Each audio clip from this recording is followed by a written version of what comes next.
Jangan lupa like, subscribe, dan tanda loncengnya ya.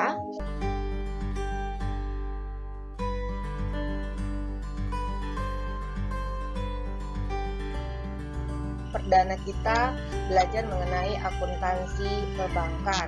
Nah, untuk hari ini kita belajar bagaimana cara memahami perbedaan akuntansi bank dengan akuntansi keuangan.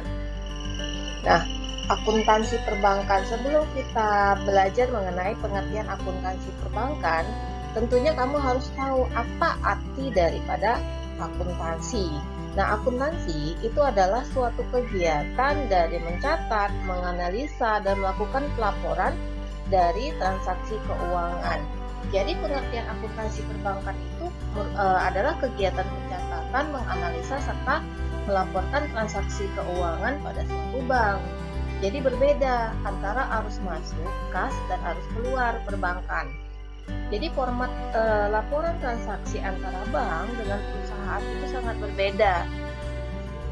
Kalau bank itu diatur oleh PAPI, Pedoman Akuntansi Perbankan Indonesia. Jadi, beberapa istilah itu terdapat pada akuntansi perbankan itu sangat berbeda. Yang sangat mencolok itu dilihat daripada harta bank, utang bank, dan modal. Tidak seperti pengertian harta pada umumnya. Harta pada perbankan itu adalah penempatan dan penyimpanan dana dalam kredit, penanaman dana aktiva tetap, dan dana lainnya itu juga berbeda. Jadi, modal bank meliputi modal saham, premium saham, laba ditahan, dan laba tahun berjalan. Dan hutang bank meliputi dana pinjaman, dana masyarakat, dan dana lainnya. Nah, prinsip dasar akuntansi perbankan itu ada dua. Yang pertama apa? Pencatatan pendapatan berbasis kas. Yang kedua adalah pencatatan pendapatan berbasis akrual. Kalau dia pencatatan pendapatan berbasis kas, itu adalah pendapatan utama perbankan yang berasal dari kredit yang disalurkan kepada masyarakat. Jadi, pendapatan bank itu memiliki hubungan yang berbanding lurus antara waktu dan tingkat bunga. Jadi, praktek perkreditan di Indonesia masih mengalami kemacetan jika dibiarkan menjadi resiko yang besar. Jadi, pihak bank memerlukan kegiatan pencegahan. Salah satunya adalah mencatat pendapatan menggunakan kas basis, sehingga saat bank belum menerima secara tunai, mereka akan mencatatnya sebagai tagihan, bukan pendapatan. Nah, prinsip yang kedua adalah pencatatan pendapatan berbasis akrual. Ini salah satu jenis biaya yang ada adalah biaya dana. Biaya dana itu adalah biaya terbesar yang ada di bank. Jadi besar kecilnya biaya dana itu ditentukan dari waktu, menggunakan biaya dan tingkat bunga yang berlaku. Jadi biaya lain yaitu preferred expense dan deferred change. Kedua biaya ini digolongkan dalam biaya operasional perusahaan. Nah, ada 6 manfaat akuntansi perbankan. Yang pertama apa? Menyajikan informasi keuangan. Di mana manfaat tersebut adalah adanya pencatatan analisa data yang bisa dilaporkan. Yang kedua, sebagai data untuk membuat keputusan. Nah, ini dijalankan oleh bank untuk mendapatkan data yang dijadikan sebagai sarana untuk membuat keputusan. Jadi dari data-data itu, kondisi dana dan pendapatan bisa terbaca dengan jelas dan detail. Yang ketiga adalah sebagai alat pengendali keuangan, di mana pencatatan transaksi keuangan akan kelihatan seberapa kuat finansial yang dimiliki oleh bank. Yang keempat itu adalah untuk memperoleh proses evaluasi moneter, yaitu analisis keuangan sekaligus pelaporan dari hasil analisis yang sangat penting dilakukan untuk mengetahui kondisi moneter nasional terkini. Yang kelima, menyediakan titik tumpu alokasi keuangan. Nah, dari situ akan terlihat celah yang bisa dijadikan dasar kebijakan terkait dengan alokasi keuangan. Yang keenam adalah untuk mencegah bank dari pailit. Nah, ini adalah untuk mencegah bank karena kondisi keuangan sudah diketahui di awal sehingga langkah kebijakan itu bisa diambil dengan cepat sebelum bank tersebut bangkrut. Nah, ada beberapa pemakai laporan keuangan. Yang pertama adalah pemilik perusahaan. Nah, ini sangat penting sekali. Kenapa? Karena pemilik perusahaan itu adalah memiliki laporan keuangan yang bisa disimpan di bank. Yang kedua adalah kreditur ataupun deposan. Yang ketiga ada pemasok. Yang keempat ada investor potensial. Yang kelima ada karyawan ataupun buruh. Yang keenam ada pihak manajemen.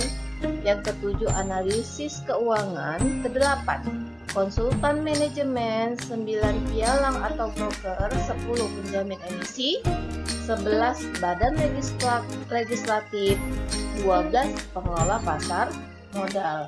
Ke-13 organisasi pengusaha. 14 pakar dan konsultan hukum. 15 pakar ekonomi. 16 dinas perpajakan. 17 badan-badan pemerintah. 18 penerbit media massa. Ada 19 serikat pekerja. 20 periset dan biro riset. 21 dosen dan mahasiswa. 22 guru dan siswa. 23 para pesaing perusahaan. Yang 24 adalah masyarakat umum. Nah, kesemuanya ini adalah pemakai laporan keuangan bank. Bagaimana mereka bisa menyimpan dananya ke sebuah bank yang bisa dipercaya. Nah, kita belajar mengenai prinsip dasar akuntansi. Ada 10 prinsip dasar akuntansi. Yang pertama adalah prinsip entitas ekonomi, di mana sebuah perusahaan itu harus dipisah antara aset milik pribadi maupun milik perusahaan. Itu tidak bisa dijadikan satu. Yang kedua adalah prinsip teori akuntansi, di mana penilaian dan pelaporan keuangan perusahaan dibatasi oleh periode pada waktu tertentu.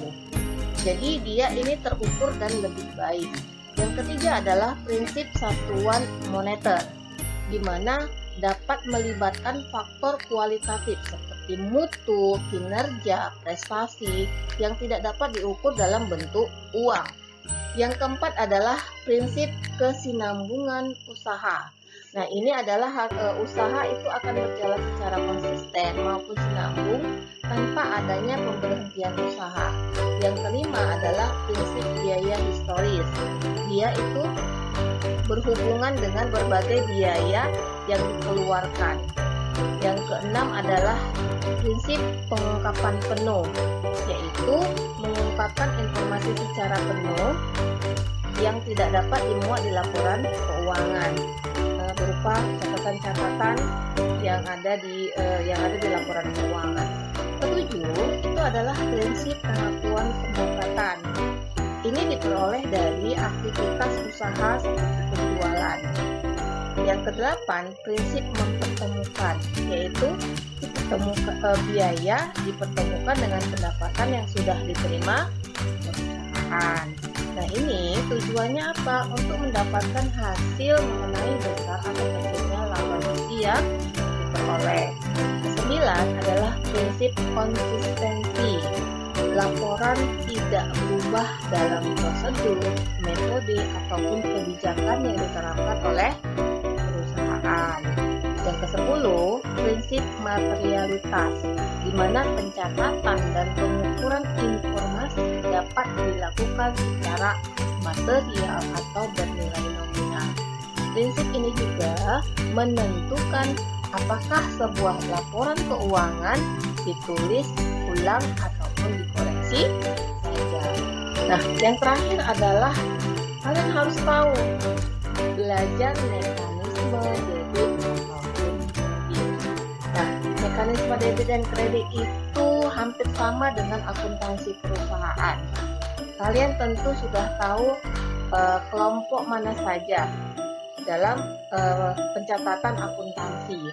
Kelompok harta itu saldo normalnya di mana? Di debit. Jadi apabila hartanya bertambah, maka berada di sebelah debit. Harta berkurang itu di sebelah kredit. Utang, saldo normalnya di kredit. Apabila bertambah, itu di sebelah kredit, berkurang di sebelah debit. Modal, saldo normalnya kredit. Apabila modal bertambah, maka akan di sebelah kredit.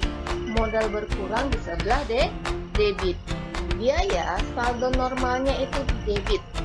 Apabila bertambah di sebelah debit, apabila berkurang di sebelah kredit. Yang terakhir adalah pendapatan. Saldo normalnya di sebelah kredit. Apabila pendapatan bertambah di sebelah kredit dan pendapatan berkurang di sebelah debit. Nah, mekanisme debit dan kredit akuntansi bank itu terdiri atas 9 rubrik. Rubrik yang pertama aktiva, rubrik yang kedua kewajiban, yang ketiga ekuitas, keempat pendapatan, 5 beban, 6 produktif, 7 akumulasi penyusutan aktiva tetap, 8 dan 9 komitmen dan kontingensi. Mekanisme debit kredit akuntansi bank hampir sama dengan mekanisme akuntansi perusahaan pada umumnya. Kita harus tahu dulu saldo normal dari jenis akun yang akan kita pelajari. Nah, aktiva maupun beban, saldo normalnya di debit. Apabila terjadi penambahan itu di debit, pengurangan di kredit. Kewajiban, modal, pendapatan, saldo normalnya di kredit. Terjadi penambahan kredit, pengurangan di debit. Pengelompokan pos-pos neraca. Yang pertama adalah kelompok aktiva.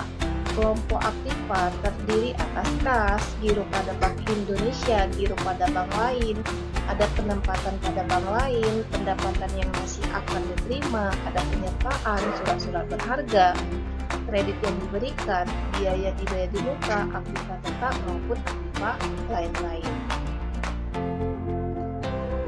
Pos neraca yang kedua itu adalah kelompok kewajiban.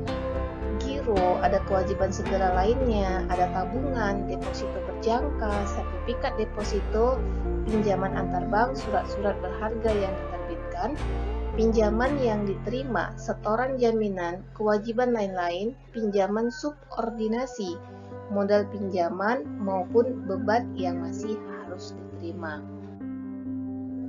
Pos neraca yang ketiga adalah kelompok ekuitas. Ada modal disetor, ada tambahan modal disetor, ada selisih penilaian kembali aktiva tetap, ada laba rugi tahun berjalan. Sementara kelompok laba rugi itu terdiri atas kelompok pendapatan maupun kelompok beban. Kelompok pendapatan terdiri atas dua, yaitu pendapatan operasional maupun pendapatan non-operasional. Kelompok beban juga seperti itu, ada beban operasional maupun beban non-operasional. Pos-pos administrasi terdiri atas dua, yaitu komitmen maupun kontingensi.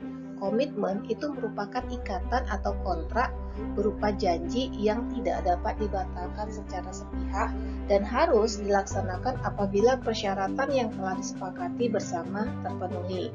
Kontingensi itu adalah keadaan di mana memungkinkan terjadinya tagihan atau kewajiban bank pada masa yang akan datang. Tagihan komitmen ada fasilitas pinjaman yang diterima dan belum digunakan, pembelian berjangka valuta asing, pembelian valuta asing atau spot yang belum diselesaikan. Kewajiban komitmen ada fasilitas kredit kepada nasabah yang belum digunakan, kewajiban pembelian kembali aktiva bank yang dijual dengan syarat revo, letter of credit yang irrevocable, artinya tidak dapat dibatalkan dan masih berjalan dalam rangka impor dan ekspor, akseptasi wesel impor atas dasar letter of credit berjangka, penjualan berjangka valuta asing, dan penjualan valuta asing tunai spot yang belum diselesaikan. Tagihan kontingensi ada garansi dari bank lain, bank garansi, reserving, garansi bank lainnya, pembelian opsi valuta asing, pendapatan bunga dalam penyelesaian. Kewajiban kontingensi ada garansi yang diberikan, penerbitan risk sharing, penerbitan standar LC, penerbitan bid bonds, penerbitan advance payment bonds, LC yang revocable yang masih berjalan dalam rangka import ekspor, penjualan opsi valuta asing, dan akseptasi surat